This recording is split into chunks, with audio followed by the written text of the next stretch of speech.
বৃন্দাবন নাকি রাধা সতী কে বললো? রাধার বাড়ির পাশে বাড়ি ছিল নাকি? বিয়ে হলো আয়াত আপনি করলো কেষ্টর সঙ্গে, সে আবার সতী।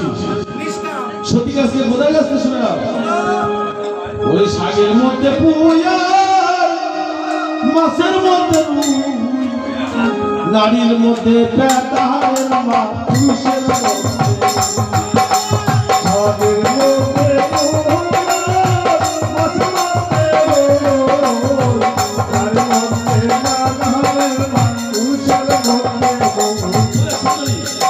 শাকের মধ্যে পুঁইশাক বসে একটা বছর, আর মাছের মধ্যে রুই মাছ হচ্ছে সত্যি, আর নারীদের মধ্যে ওই পাড়ার পদ্ম মাছ হচ্ছে।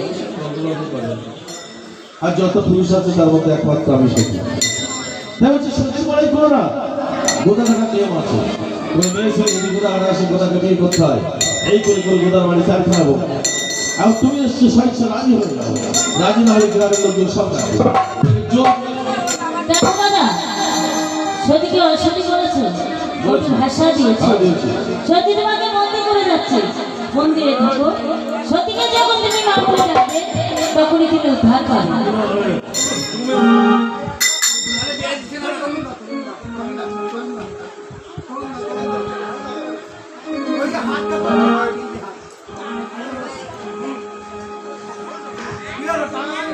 পাটা হঠাৎ বসে গেল না।